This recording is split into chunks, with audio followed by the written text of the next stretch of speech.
Okay, so I'm doing a video of my reaction to Big Apple Massacre, which I heard is really creepy and worse than Cupcake, so let's hope this isn't going weird. Listen to an audio recording, so deal with it, okay? You silly fella, he said pleasantly. He then went to a toolbox and took out a rusty knife with a jagged blade and dropped it in front of the three fillies. "I'll take off those gags now," he said. "First one of you to scream gets their tongues cut out." He took off Sweetie Belle's gag first. She looked up at him with terror, but managed to stay quiet. Next was Scoodaloo. She let out a strangled whine and was breathing heavily, still in horrendous pain from her broken wing, but managed to resist the temptation. Finally, he removed the gag from his sister Avalon. She stared at him with her large, round eyes, filled with fear and incomprehension. This was Big Macintosh, after all. Her big brother and the gentlest of souls. Wasn't he? Surely this was just a horrible joke, but she had seen what he had done to Scoodaloo's wing, and it was definitely no joke. She took a deep breath. "Applejack!" Big Macintosh shoved his hoof in Apple Bloom's mouth, silencing her scream. He sighed and shook his head. "I told you not to scream. You know, you should really listen to your big brother." I'll scream. Scream again. And Applejack will hear. And Apple Bloom said, flatteringly. "You know, I kinda hope you do. After all, I still ain't forgiven Applejack for that injury she gave me last Applebug season. You want Applejack to join y'all down here, scream away. I, for one, welcome her company. But now, the business." Big Macintosh picked up the knife and loomed over the cowering Apple Bloom. He pinned her down with a powerful hoof and struck the knife into Apple Bloom's mouth. Sweetie Belle vomited at the sight, the thick yellow chunks and acidic-smelling liquid splattering heavily on the floor. Scoodaloo managed not to be sick, but rather gasped and sobbed and choked with panic. Big Macintosh forced open Apple Bloom's mouth and with some effort cut out the tongue. Apple Bloom tried to scream, but her mouth was too full of blood, so it was more of a muted gurgle. After a short while, she collapsed, tears streaming from her eyes, falling unconscious from the shock and the pain. Big Macintosh then took the tongue and rolled it in the puddle of putrid vomit on the floor. He smiled at Scoodaloo. "You hungry?" Scoodaloo shook her head vigorously and cast him a defiant glare. "If Rainbow Dash was here, she would kick the crap out of you. You maniac!"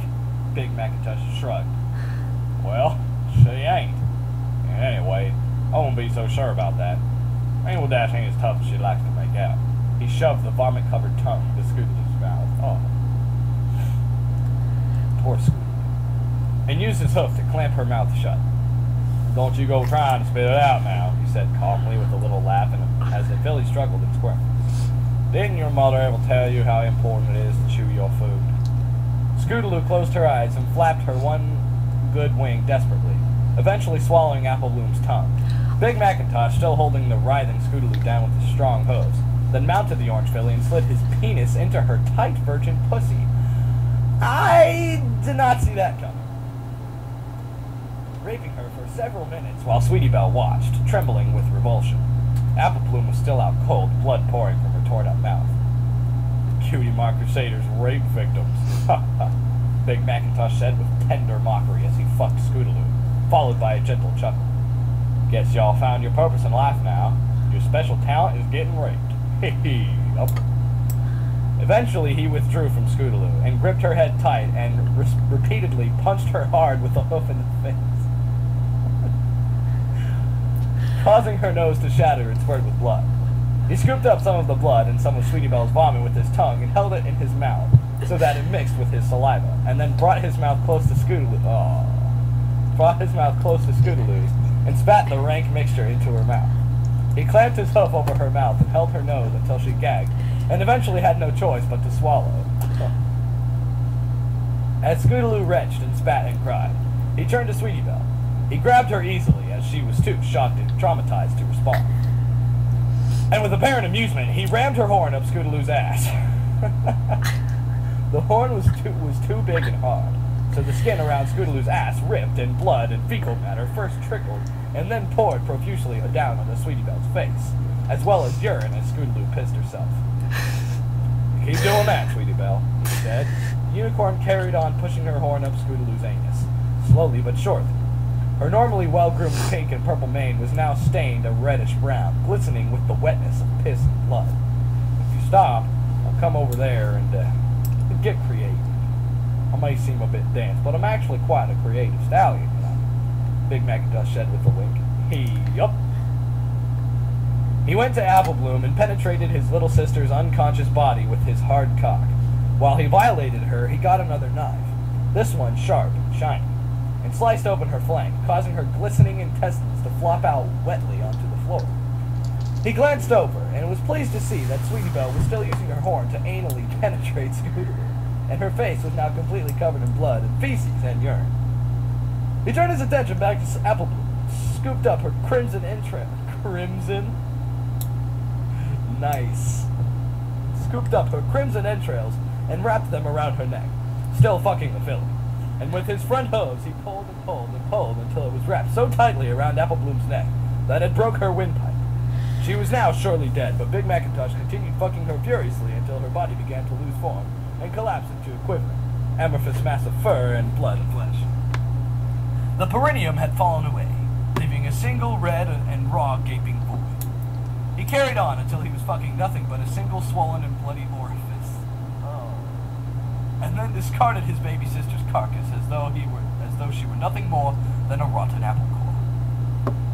He then took the knife and grabbed Sweetie Belle and tossed her aside.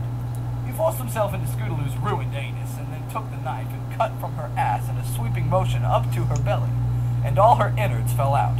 He then grabbed her head, twisted and tore it clean off, using his immense strength, and fucked it in the mouth and then tossed it aside.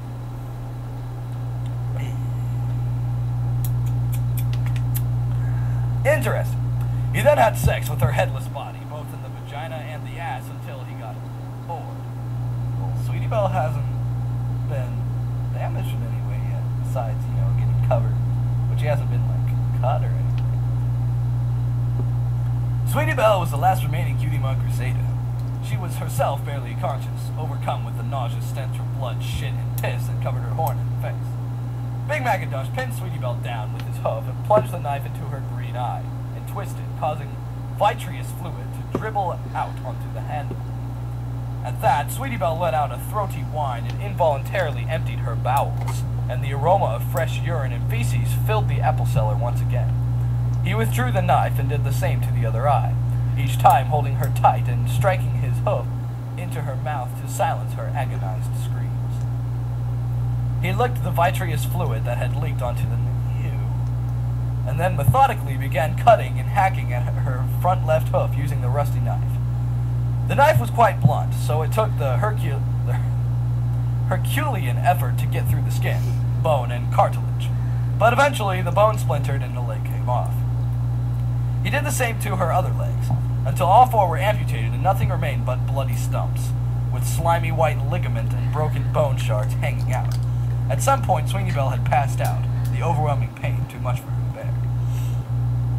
He then used the knife to gouge out her left eye and jammed his penis into her eye socket, penetrating repeatedly deep into her brain. Oh,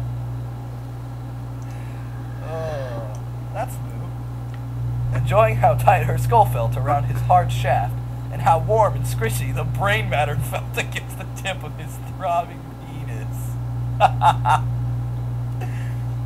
As he did, he twisted Sweetie Belle's neck. After he had finished skull-fucking her, he cracked open her skull with a swift stamp of the hoof, and bent down and ate some of the exposed bone, taking care to spit out a few fragments of skull bone that had got mixed in as he chewed. It was warm and slimy and tough, and stuck to the back of his throat. He swallowed, and then raped Sweetie Belle in the ass until it tore open, and his engorged penis was smeared with what little fecal matter remained in her rectum. He hasn't even ejaculated yet. What is this?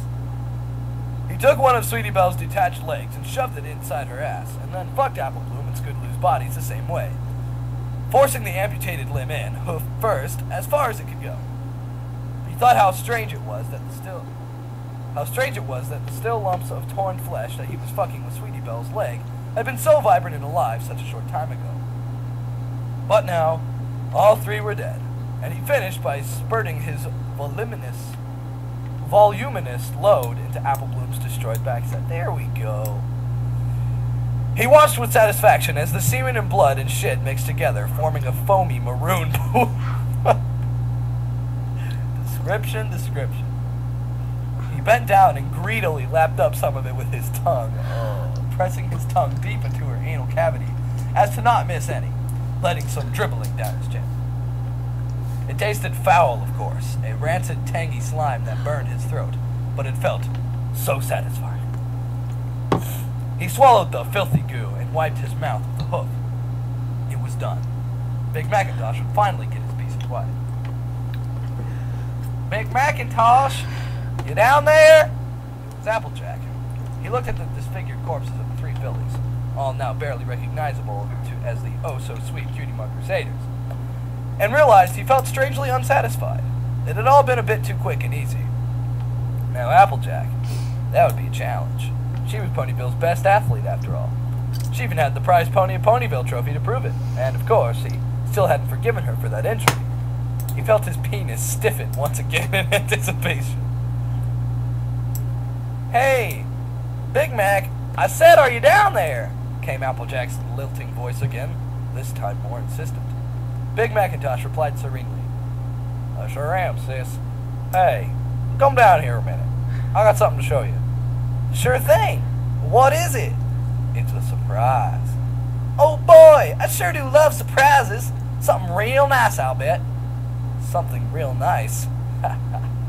Big Macintosh looked at the mangled, mutilated remains of the Cutie Mark Crusaders, and his lips curled into a thin smile. Yup. Well, Okay. I'm gonna go throw up now. Hope I have fun doing that. Bye.